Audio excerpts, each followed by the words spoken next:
వాడుకున్నంత వరకే టీడీపీ పార్టీలో చంద్రబాబు గారి నైజం అదే అని ప్రతి ఒక్కరు అంటున్నారు. మీరేమంటారు సార్ దీని మీద? రాజకీయాలు బురద అని అందరూ అనుకుంటే ఇంకా ప్రజాస్వామ్యం ఏముందండి? మీరు టీడీపీలో సరైన గౌరవం ఇప్పుడు మీకు లభించిందని మీరు భావిస్తున్నారా? తెలుగుదేశం పార్టీ అంటేనే బీసీలకి వెన్నుముక లాంటిది. వారసత్వ రాజకీయాలకు బీసీలే బలి కావాలనా? సీఎంకే భద్రత లేని ఈ రాష్ట్రంలో ప్రజలకి ఏం భద్రత ఉంటుందండి? తండ్రి 5 దఫాలు వేశారు, కొడుకు 1 దఫా వేశారు, అయినా కానీ అక్కడ పూర్తి స్థాయిలో అభివృద్ధి అయి ఉంటే సుధీర్ రెడ్డి గారు ఓటమి పాలు ఎన్నికైతుంది. రాష్ట్రంలో ఉండే అందరినీ జైలుకి పంపించే పనిగా పెట్టుకున్నాడు జగన్మోహన్ రెడ్డి. నారా లోకేష్ గారి యువగలం పాదయాత్ర ఎలా ఉంది, ఆ ప్రభావం ఎలా పడింది, ఇప్పుడు ప్రజాగలం పాదయాత్ర ఎలా సాగుతుంది? లేదండి, చంద్రబాబు గారికి బీసీలు అంటే ఎక్కువ ప్రేమ అభిమానం. ఖచ్చితంగా రానున్న 5 సంవత్సరాల్లో నామినేటెడ్ పోస్టులు 50% బీసీలకు ఇస్తానని ఆయన వాగ్దానం కూడా చేశారని. ఇది పెత్తందారులకు, ఇది పేదవానికి జరుగుతున్న యుద్ధం, సమర సిద్ధం అని వాళ్ళు అంటున్నారు సార్. ఎంతసేపటికి నేను బటన్ నొక్కుతాను అంటే బటన్ నొక్కితేనే అభివృద్ధి జరిగిపోతుందా? సార్ నమస్కారం. నమస్కారం సార్. బాగున్నారా? బాగున్నాను సార్. ఈ పార్లమెంటు నియోజకవర్గ ప్రజలకు మేము పూర్తి స్థాయిలో మీ టీడీపీ పార్టీ అభిప్రాయాలను అందివ్వాలని మేము కోరుతున్నాం. At the same time YCP party నినాదం కావచ్చు, వాళ్ళ అభిప్రాయాలు కావచ్చు, మేము అడగడానికి పూర్తిగా సిద్ధంగా ఉన్నాం. మీరు కూడా ప్రజలకు పూర్తి స్థాయిలో సముచితమైనటువంటి సమాచారం ఇవ్వడానికి సిద్ధంగా ఉన్నారా, సంసిద్ధంగా ఉన్నారా? సంసిద్ధంగా ఉన్నాం. ఇప్పుడు సిద్ధం వాళ్ళది, సంసిద్ధం మీ నినాదమా? అవునండి, వాళ్ళు సిద్ధం అయితే మేము సంసిద్ధం. ఇప్పుడు సిద్ధానికి సంసిద్ధానికి తేడా ఏందనుకోవచ్చు? ఇక్కడ ప్రజాస్వామ్య పక్షంగా ఎన్నికలు జరగాలి. ప్రజాస్వామ్య పక్షంగా ఎన్నికలు జరిగితే ఈ తిరుపతి 7 పార్లమెంటులో 7 పార్లమెంట్ అసెంబ్లీ నియోజకవర్గాల్లో తెలుగుదేశం జెండా ఎగరైపోతున్నాం. అలాగే ఉమ్మడి అభ్యర్థి అయినటువంటి ఎన్డీఏ కూటమి ఉమ్మడి అభ్యర్థి అయినటువంటి వరప్రసాద్ గారిని ఎంపీగా గెలిపించుకోబోతున్నాం. ఏంటి అంటే ఎలా మీకున్న నమ్మకం ఏంటి అది? ఈ 5 సంవత్సరాల్లో ప్రతి విషయంలోనూ జగన్మోహన్ రెడ్డి గారు విఫలం చెందారు. ఆయన ఇచ్చిన వాగ్దానం ఏదీ నెరవేరలేదు. ఈ తిరుపతి జిల్లాకు ఒక పరిశ్రమ అంటే ఒక పరిశ్రమ ఆయన తీసుకురాలేదు. ఇంతకన్నా ముందు మీ కుటుంబ నేపథ్యం అసలు ఎక్కడ స్టార్ట్ అయింది, ఎక్కడ దాకా వచ్చారు, అంటే ఏంటి రాజకీయాల్లోకి రావడానికి కాస్త యూత్గా యంగ్గా ఉన్నారు, గల కారణాలు ఏంటి అనుకోవచ్చు? మాది వచ్చి శ్రీకాళహస్తి మండలం ఉడమలపాడు గ్రామం అండి. మా నాన్నగారి పేరు బలరాం యాదవ్. మేము 4 సంతానం అండి. దాంట్లో పెద్దవాడు నేను.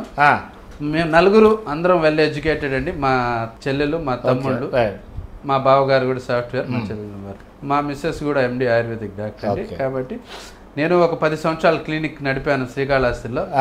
రాజకీయాలకి ఎలా రావాలి, ఎందుకు రావాల్సిన పరిస్థితి అంటే మా నాన్న గ్రామ స్థాయిలో 30 ఇయర్స్గా లీడర్గా ఉన్నారు. కాళహస్తి మండలం జడ్పీటీసీగా పోటీ చేయాల్సిన పరిస్థితి వచ్చిందండి. ఆ పోటీ చేసిన తర్వాత అప్పుడు అలా రాజకీయాల్లోకి రావాల్సిన పరిస్థితి వచ్చింది. అంతేగా.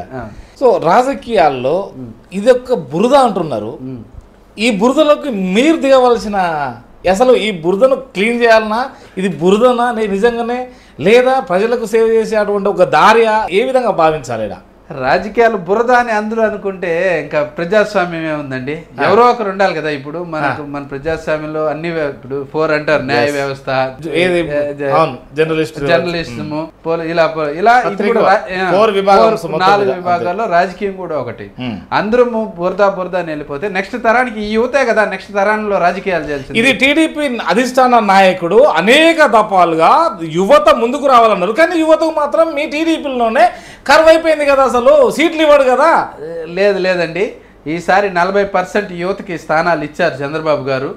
రానున్న కాలంలో రాబోయేది అధికారంలోకి తెలుగుదేశం ప్రభుత్వం, ఎన్డీఏ కూటమితో మేము అధికారంలోకి రాబోతున్నాం. ఆ కోణం వల్లనే మీరు వచ్చారంటారు అంతే? అలా ఏం లేదు. నేను 2019 నుంచే నేను యాక్టివ్గా ఉన్నాను. పార్టీ ఓడిపోక ముందు నుంచే నేను యాక్టివ్గా ఉన్నాను. అధికారంలో ఉన్నప్పుడే ఉన్నాను. పార్టీ ఓడిపోయినా కూడా ఈ 5 సంవత్సరాలు మేము ప్రతి తెలుగు యువత తరపున ఈ తిరుపతి పార్లమెంట్లో ప్రతి సమస్య పైన మేము పోరాటం చేస్తాం.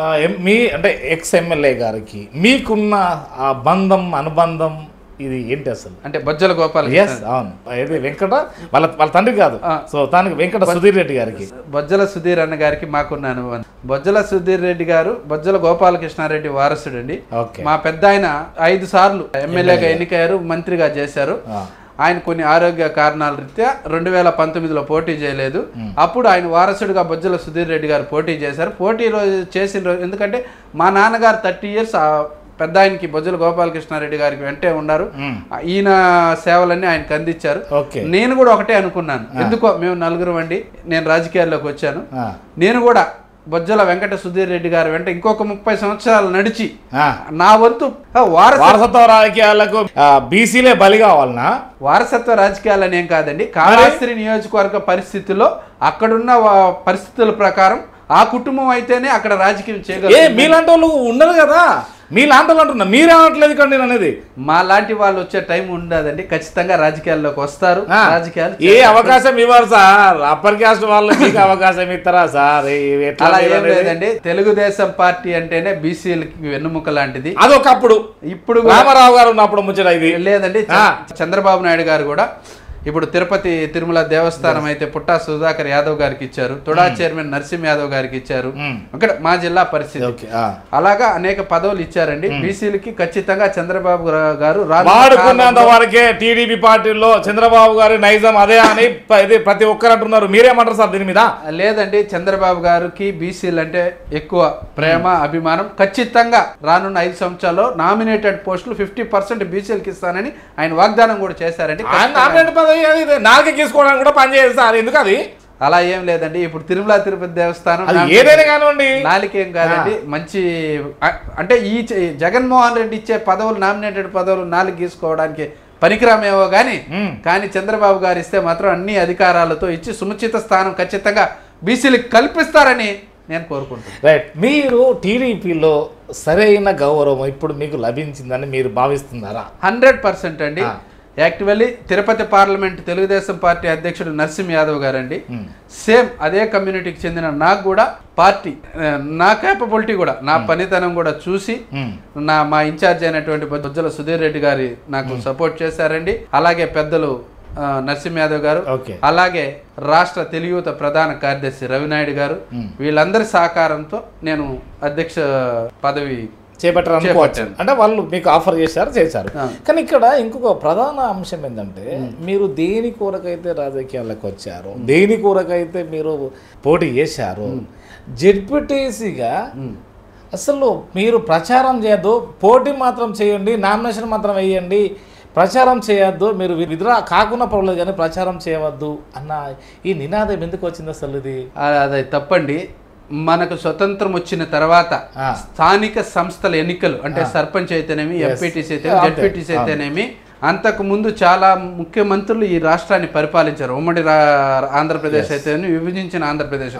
కానీ ఇటువంటి దౌర్భాగ్యమైన ఎలక్షన్ని ఏ ముఖ్యమంత్రి చేపట్టాల, ఒక్క జగన్మోహన్ రెడ్డికే ఈ ఘనత దక్కుతుంది. ఏమైంది? ఎందుకంటే మా అభ్యర్థులు అయితేనేమి, మిగతా పార్టీల అభ్యర్థులు అయితేనేమి, బీజేపీ అయితేమి, జనసేన అయితేమి, తెలుగుదేశం అయితేమి, అప్పటి కాంగ్రెస్ అయితేనేమి, ప్రతి ఒక్కరూ నామినేషన్లు వేస్తే అధికార వ్యవస్థని అడ్డం పెట్టుకొని మా నామినేషన్లు డిస్క్వాలిఫైడ్ చేసి 99.5% వాళ్ళే ఇనామినెస్ గా వాళ్ళే డిక్లేర్ చేసుకున్నారు వాళ్ళ అభ్యర్థులు. అంటే అధికార బలంతో.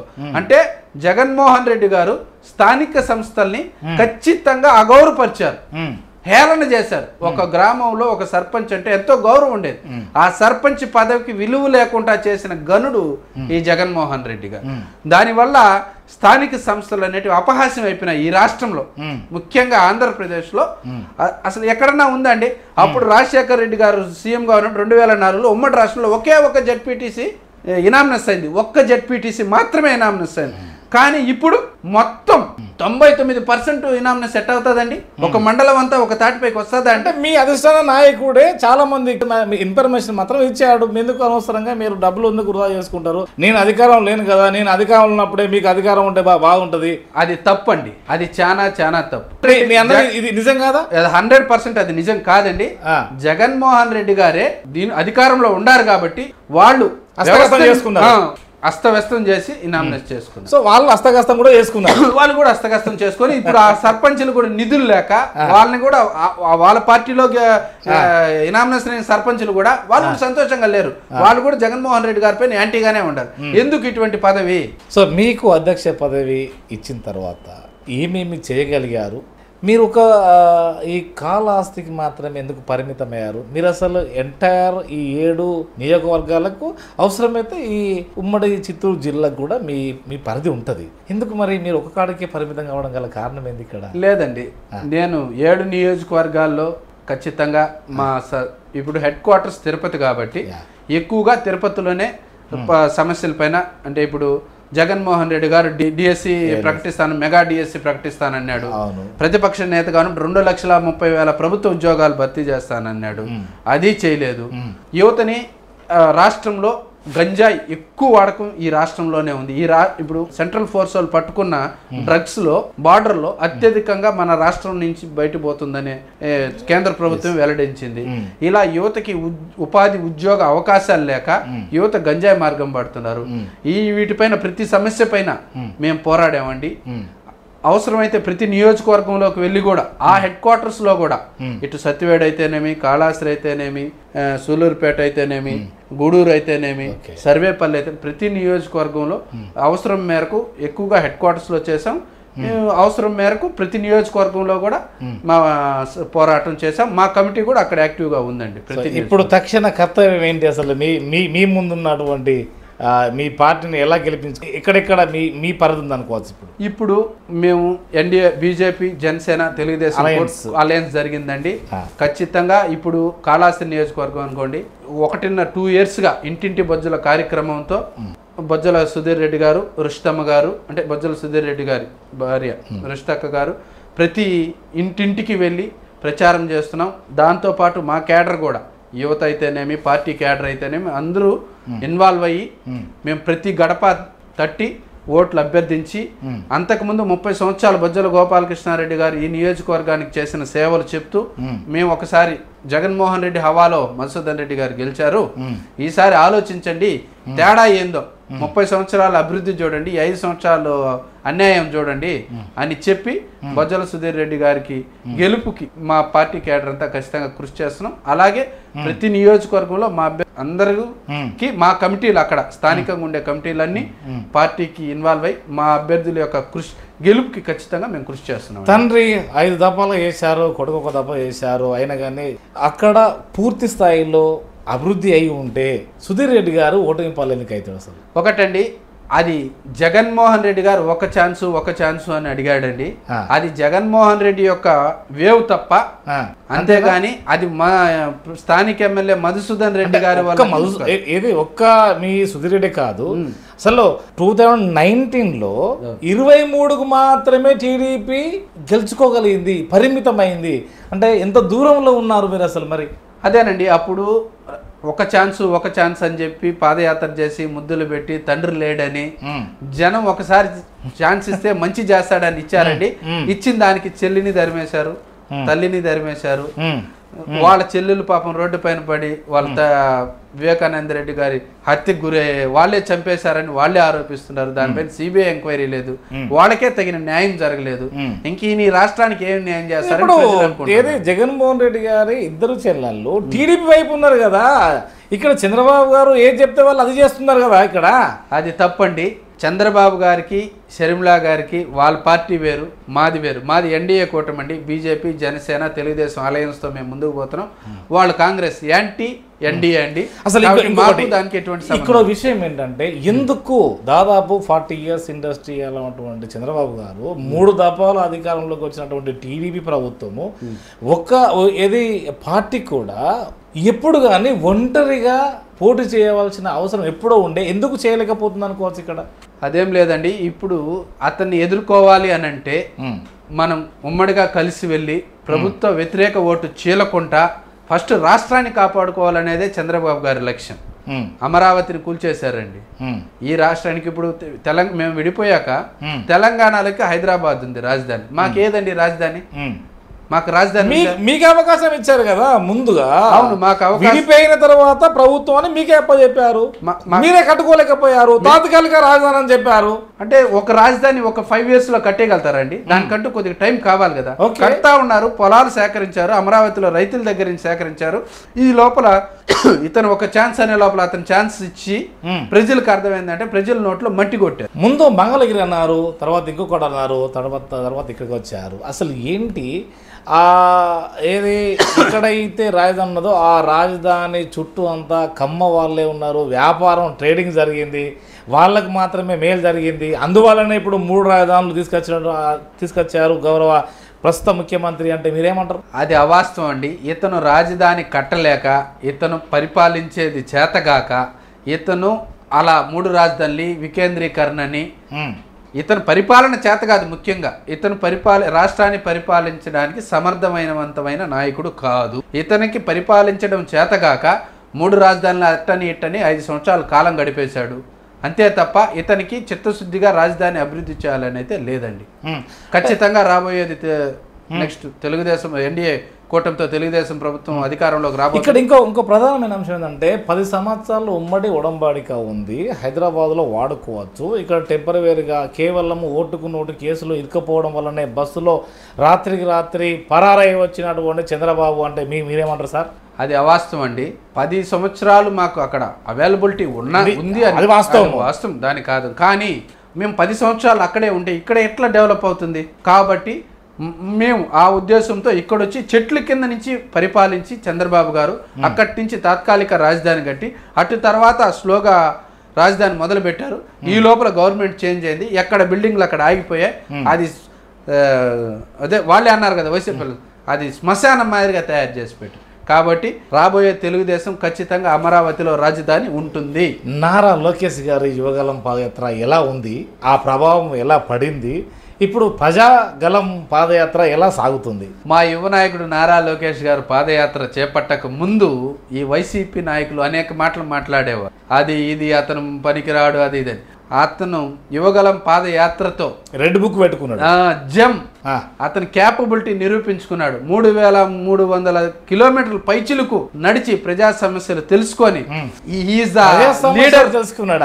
ఆంధ్ర ప్రజా సమస్యలు తెలుసుకోలేదు, ఎక్కడెక్కడ ఆస్తులను రాసుకున్నాడు, ఏ అధికారులను బెదిరించాలో రాసుకున్నాడు. అందుకని అక్కడెక్కడ మైకుల ముందు కానీ మీ అంతు చూస్తాం మా ప్రభుత్వం వచ్చిన తర్వాత అని బెదిరిస్తున్నాడు. అంటే మీరేమంటారు సార్? అది తప్పండి. నేను యువగలం పాదయాత్రలో నేను నా పార్లమెంట్ పరిధి మొత్తం నేనే నడిచానండి. నేను కూడా పాదయాత్రలో ఒక భాగస్వామిగా ఉన్నానండి. అడుగు అడుగునా మాకు ఆటంకాలు కలిగించారండి. కుప్పం నుంచి మొదలు పెడితే ప్రతి అడుగున ఆయన మాట్లాడుతుంటే మైక్ లాగేశారు, నిలబడితే టేబుల్ లాగేశారు. మాకు సరి అయిన ప్రొటెక్షన్ కల్పించలేదు. అక్కడ మా తెలుగుదేశం కార్యకర్తలు యువతే వాలంటీర్లుగా ఉండి పాదయాత్రను దిగ్విజయంగా పూర్తి చేసి సందర్భం ఉందండి. అంతేగాని ఎక్కడ ఆస్తులు ఉన్నాయి మాకు ఇబ్బంది, మా కార్యకర్తల్ని మా నాయకుల్ని ఇబ్బంది పెట్టిన అధికారుల్ని, తప్పుడు పనులు చేసిన అధికారులకు మాత్రమే ఆయన రెడ్ బుక్ లో రాసుకున్నారు తప్ప ఇది ప్రతిపక్షాలు చేస్తున్న ఆరోపణ తప్ప వేరేదేం లేదు. సో ఇప్పుడు ఎలక్షన్ సాహసోపేతం అంటున్నారు, ఇది చావో రేవో అన్నట్టుగా ఇరు పార్టీలకు కూడా ఉన్నది అని అనుకోవచ్చా, అలా భావించవచ్చా? చావో రేవో కాదండి. మా చంద్రబాబు గారు 30 సంవత్సరాలు రాజకీయాల్లో ఉన్నారు, 14 సంవత్సరాలు ముఖ్యమంత్రిగా చేశారు. ఆయనకి విజన్ ఉందండి. ఒక రాష్ట్రాన్ని ఎలా అయితే ముందుకు, అది ఉమ్మడి రాష్ట్రంలో అయితేనేమి విభజించాక కానీ ఆయన ఒక విజనరీ లీడర్. ఆయన విజనరీతో ముందుకు పోతా ఉంటారు. ఆయన ఉంటేనే ఈ రాష్ట్రం బాగుపడుతుంది, యువతకు ఉద్యోగాలు వస్తాయి, మహిళలకి. ఆల్రెడీ అప్పుడు బాబత్త జాబత్త అన్నారు, మహిళలకు డాక్రా గ్రూప్లో ఏదైతే బంగారం ఉంటుందో అది మీరు కట్టకండి, నేను పడకత్తా అని చెప్పాడు, రుణమాఫీ అని చెప్పిండ్రు. సో ఏది మీ జన్మభూమి కమిటీలతో కూడా కొంత పరిపాలించారు ఆయన, కానీ ఫెయిల్ అయిండ్రు కదా. ఆయన రుణమాఫీ అయితే చేశారండి, అది 50,000 వరకే 1.5 లక్ష ప్రతి కుటుంబానికి రుణమాఫీ చేశారండి.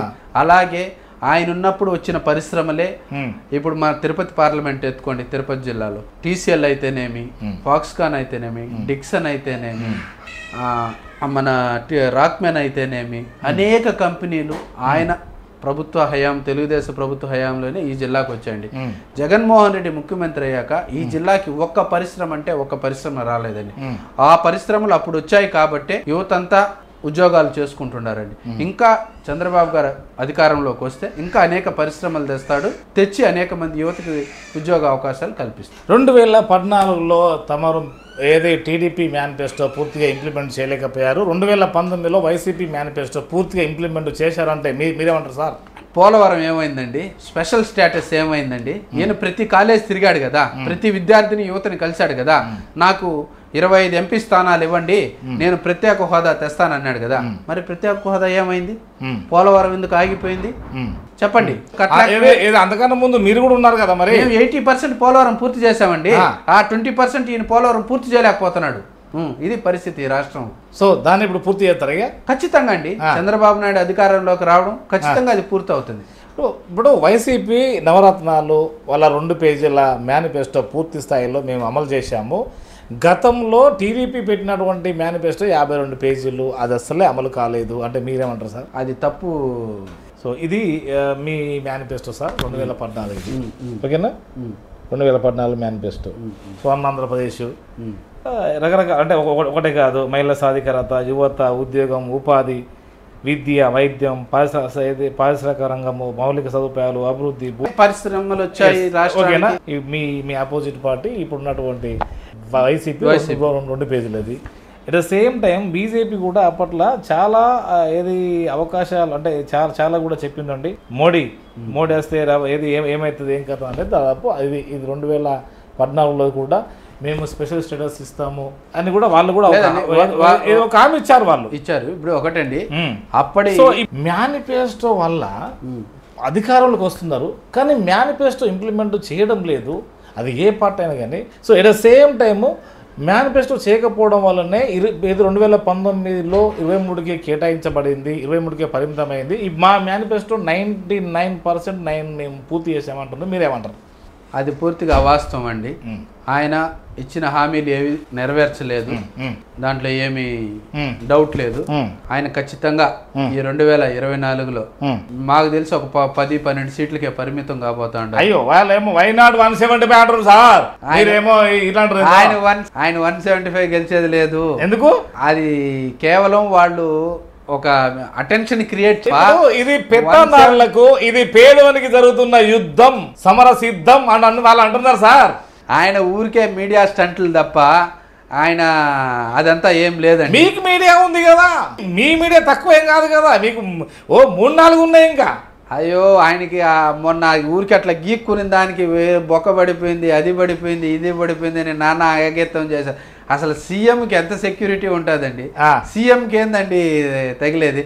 అటువంటి సీఎంకే భద్రత లేని ఈ రాష్ట్రంలో ప్రజలకి ఏం భద్రత ఉంటుందండి? ఒక రాష్ట్రంకి ఇంటెలిజెన్స్ ఉంటుంది, ఎస్బీ పోలీసులు ఉంటారు, ఇంతమంది పోలీసులు ఈ రాష్ట్రంలో ఒక సీఎంకే తగులుతుంటే కాపాడలేకపోతే ఇది ఎవరు వైఫల్యం? జగన్ వైఫల్యమా? అప్పుడు సామాన్య ప్రజలకి ఏమి భద్రత ఉంది? ఆలోచించండి ఒకసారి మీరే. ఉందా భద్రత? తెలుగుదేశం పార్టీ నాయకులు మాట్లాడితే కేసులు. ఈ 5 సంవత్సరాలుగా జగన్మోహన్ రెడ్డి నా పైన కూడా కేసులు ఉన్నాయని నన్ను జైలుకి కూడా పంపించారండి. ఎందుకు? చంద్రబాబు నాయుడు గారిని అక్రమ కేసుల్లో అరెస్ట్ చేశారు. అరెస్ట్ చేసిన రోజు మేము మా పార్టీ నాయకుడిని అరెస్ట్ చేశారని మేము శాంతియుతంగా శ్రీకాళహస్తిలో ఎన్టీఆర్ విగ్రహం దగ్గర నిరసన తెలియజేస్తూ ఉంటే మమ్మల్ని అరెస్ట్ చేసి ఎవరైతే యాక్టివ్ లీడర్స్ ఉంటారో వాళ్ళందరినీ సబ్ జైలుకి పంపించిన ఘనత ఈ మధుసూదన్ రెడ్డికి, జగన్మోహన్ రెడ్డి గారు దక్కుతారు. సరే ఇక్కడ మనలో మనమాట అసలు ఇక్కడ జగన్ గారు ఎలక్షన్ కన్నా ముందు జైలుకి వెళ్ళారు, సానుభూతి పెరిగింది, సక్సెస్ అయ్యారు. ఇప్పుడు చంద్రబాబు గారు కూడా జైలుకి వెళ్ళారు, సక్సెస్ అవుతారని మీరు భావిస్తున్నారా? ఆయన 1,00,000 కోట్లు దొబ్బేసి జైలుకి పోయాడు జగన్. మేము ఏమి చేయకనే మా నాయకుడిని అన్యాయంగా ఎలాగైనా ఆయన జైలుకి పోయాడని రాష్ట్రంలో అందరినీ జైలుకి పంపించే పనిగా పెట్టుకున్నాడు జగన్మోహన్ రెడ్డి గారు. ఈ రాష్ట్రంలో ఆయన జైలుకి పోయిన తర్వాత అందరినీ జైలుకి పంపించే పని. గ్రామాల్లో కూడా చిన్న చిన్న పొలాల కాడ చిన్న గొడవలకు కూడా కేసులే.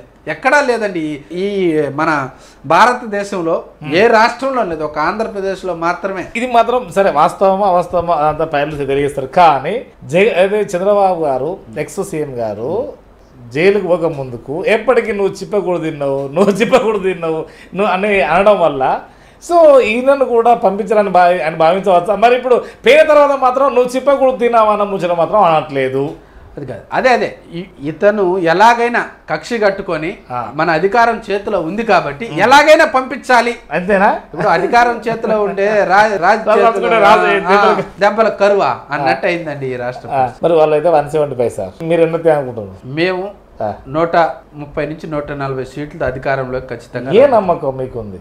ఆయన ఈ రాష్ట్రాన్ని అధోగతి పాలు చేశాడు, రాక్షస పాలన చేశాడు. ఏది అంటే మీ అధిష్టాన నాయకుడు ఏదైతే అన్నారో అది అంటున్నారు మీరు? లేదండి, ఇది వాస్తవం. ఎందుకంటే నాకు తెలిసిన రాజకీయ పరిజ్ఞానం మేరకు, నేను చూసిన మేరకు ఖచ్చితంగా ఇటువంటి పరిపాలన అయితే ఏ రాష్ట్రంలోనూ ఉండకూడదండి.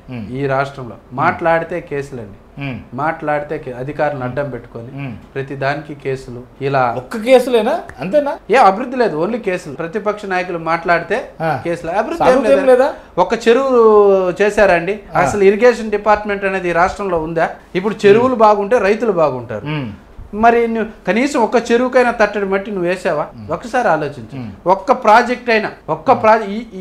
ప్రాజెక్ట్ అయినా పూర్తి చేశారా? లేదే. ఇలాంటి సమస్యలు ఎంతసేపటికి నేను బటన్ నొక్కతాను అంటే బటన్ నొక్కితేనే అభివృద్ధి జరిగిపోతుందా? ప్రస్తుతం కాళహస్తిలో ఎలాంటి సమస్యలు ఉన్నాయి? మీరు అధికారంలోకి వస్తే ఏం చేయదలుచుకున్నారు? గత వైసీపీ ఎమ్మెల్యే గారు ఇప్పుడు మధుసూదన్ రెడ్డి గారు ఏం చేయలేకపోయారని మీరు భావిస్తున్నారు? మధుసూదన్ రెడ్డి గారు కాళహస్తి నియోజకవర్గానికి 5 సంవత్సరాల్లో ఏమీ చేయలేదండి. ఆయన ఓడిపోయిన తర్వాత ప్రతిపక్షంగా ఉన్నప్పుడు సోమశీల స్వర్ణముఖి లింక్ కెనాల్కి పాదయాత్ర చేశారు. పాదయాత్ర చేసి నేను ఎమ్మెల్యేగా గెలవడం, జగన్మోహన్ రెడ్డి గారు ముఖ్యమంత్రి అయిన మొదటి సంతకం నేను సోమశీల స్వర్ణముఖి లింక్ కెనాల్కి పెట్టిస్తాను, ఆ కెనాల్ వస్తే నీళ్లు రైతులకు అందుతాయి అని చెప్పారు. అది నెరవేర్చలేదు. అలాగే మన్నవరం దగ్గర BHL ప్రాజెక్టు దాన్ని సందర్శించారు. నేను గెలవడం దీన్ని ఎలాగైనా రీఓపెన్ చేపిస్తానన్నారు, అది చేయలేదు. ఇలా ప్రతి దాంట్లోనూ ఆయన వైఫల్యం చెందారు. స్కిట్ కాలేజ్ ఉంది, అది మూతబడిపోయింది. ప్రధానమైన ఇంజనీర్ కాళహస్తి దేవస్థానం ఉంది, దేవస్థానంలో కూడా అనేక లోటుపాట్లు జరుగుతున్నాయి. ఇలా ప్రతి దాంట్లోనూ వైఫల్యం చెందారు మధుసూదన్ రెడ్డి. అందుకనే ఈసారి బొజ్జల సుధీర్ రెడ్డి గారు ఖచ్చితంగా గెలవబోతున్నారు. గెలిచి ఆయనకి ఇక్కడ ఉన్న స్థానికంగా ఉన్న పరిశ్రమలో యువతకి 33% ఉద్యోగాలు కల్పిస్తామని కూడా బొజ్జల ఏమన్నా అంటే ఏది బొజ్జల వెంకట సుధీర్ రెడ్డి గారికి ఏమన్నా ఇన్నర్ ఎజెండా ఉందా? అంటే మీ సూపర్ 6 కాకుండా ఇంకో వేరే అంశాలు ఉన్నాయి ఇక్కడ ఏమన్నా? ఉన్నాయండి. మా నియోజకవర్గంలో, మా తిరుపతి జిల్లాలో అనేక పరిశ్రమలు ఉన్నాయండి. ఎక్కువగా సత్తివేడు, కాళహస్తి నియోజకవర్గాలు పక్కపక్కన ఉంటాయి. ఆ 2 నియోజకవర్గాల్లో ఎక్కువ పరిశ్రమలు ఉన్నాయండి. మా చుట్టుపక్కల యువతంతా అక్కడికి వెళ్ళి ఉద్యోగాలు చేసుకోవచ్చు. కానీ జగన్మోహన్ రెడ్డి గారు అసెంబ్లీలో ఒక జీవో ఇచ్చారు, స్థానిక యువతకే 75% ఉద్యోగాలు. కానీ అది క్షేత్రస్థాయిలో అమలు కావడం లేదండి. కాబట్టి దానికి బొజ్జల సుధీర్ రెడ్డి గారు మనం 75% కాకపోయినా ఖచ్చితంగా 35% ఇచ్చి 40% స్థానికులకి పరిశ్రమల్లో ఉద్యోగాలు కల్పిస్తాము అని హామీ ఇచ్చారండి. ఇదేనా మీ ఎజెండా? ఇదే కాదండి, ఇంకా అనేక ఉన్నాయి. కానీ యువత వరకు వస్తే ఇదండి. ఇంకా మహిళలకైతే పార్టీ ప్రకారం ఫ్రీ బస్ ఉంది, 3 సిలిండర్లు ఫ్రీ ఇస్తున్నారు. ప్రతి బిడ్డకి వీళ్ళ అమ్మఒడి ఒక బిడ్డకే ఇస్తాను లేదండి, ఎంతమంది బిడ్డలు చదువుకుంటే అంతమందికి అమ్మఒడి చేరుతుంది. సో ఇక్కడేంటి అసలు ఇది నిజమా కాదా? పెత్తందారులకు పేదలకు జరుగుతున్న యుద్ధం అంటే లేదండి, వాళ్ళు కేవలం అది అవాస్తవం. వాళ్ళు లోకేష్ గారి పాదయాత్రలో కావాలని ఎక్కడైతే మేము సభాస్థలం పెట్టుకుంటామో ఆ సభాస్థలంలోనే హోర్డింగ్లు వేస్తారు పెద్దవి, ఏది పెత్తందారులకని. అంటే మమ్మల్ని రెచ్చగొట్టే విధానం తప్ప దీంట్లో వాస్తవం లేదు. ఇక్కడ చంద్రబాబు గారికి వయసు మీద పడుతుంటే చీఫ్ మినిస్టర్ గారికి అప్పుడప్పుడు ఏమన్నా నోటి దూల వల్ల ఏమన్నా దూరాన్ని మీరు భావిస్తున్నారా? అలా ఏం లేదండి, ఆయనకి వయసు పైబడినా కూడా ఈ 74 సంవత్సరాలు. రెండు ఎగ్జాంపుల్ చెప్తాను. ఒకటేమో టిప్పర్ డ్రైవర్కు మీకు గతి లేక టిప్పర్ డ్రైవర్కి ఇచ్చారని ఒక ముచ్చట. రెండోదేమో వాలంటీర్ వ్యవస్థను అంటే ఏది నిమ్మగడ్డ రమేష్ ద్వారా వాలంటీర్ వ్యవస్థను కొంత దూరం చేశారు, అది మీకే ప్రమాదమైంది కదా? లేదండి, ఎవరైతే కొంతమంది వాలంటీర్లు వైసీపీకి పని చేస్తున్నారో వాళ్ళని ఉద్దేశించి చెప్పిన మాట వాస్తవం. నిమ్మగడ్డ గారు ఈ రోజే కదండి స్థానిక సంస్థల ఎలక్షన్ లో ఆయన లేదండి, ఆయన అప్పుడు రాష్ట్ర ఎన్నికల అధికారి. అవును, రాష్ట్ర ఎన్నికల అధికారి. ఆయన స్వచ్ఛందంగా పని చేస్తుంటే ఆయన పని చెప్పి లేదు. ఒక రాష్ట్ర ఎన్నికల అధికారి ఆయన ఏం చేయాలండి, నామినేషన్లు కరెక్ట్ గా ఈ ఎలక్షన్ సజావుగా జరిపించాలని ఆయన పోరాడారు. కానీ వీళ్ళు అధికారంలో ఉండారని అతన్ని కావాలని అతనికి ఉన్నా కూడా అతన్ని తప్పించి 3 నెలలకి వేరే రిటైర్ జడ్జిని తమిళనాడు నుంచి తెప్పించారు. అదేమైంది, కోర్టు ఒప్పుకోలేదు, అతను ఫెయిల్ అయ్యాడు. ఇలా రాష్ట్ర ప్రభుత్వం వాళ్ళ అధికారం ఉందని చెప్పి ఒక నిజాయితీ గల నిమ్మగడ్డ లాంటి అధికారులను కూడా వాళ్ళు అవహేళన చేశారు. అందుకోసం ఆయన ప్రజాస్వామ్యం కోసం పోరాడుతున్నారు తప్ప ఆయన ఏదో మా పార్టీకి ఫేవర్ అయితే చేయటం. ఆయన ఇన్నేళ్ళు సర్వీస్ చేశారు కాబట్టి ఆయన మనం ఈ సమాజానికి ఏదో ఒకటి చెయ్యాలి అని ఆయన చేస్తున్నారు. తక్షణం మీకు ఒక పార్లమెంట్ నియోజకవర్గం పూర్తి స్థాయిలో అలాంటి బాధ్యత ఎక్కువ ఇంకా మరింత పెరిగే అవకాశం ఉందనుకోవచ్చా? ఖచ్చితంగా అండి.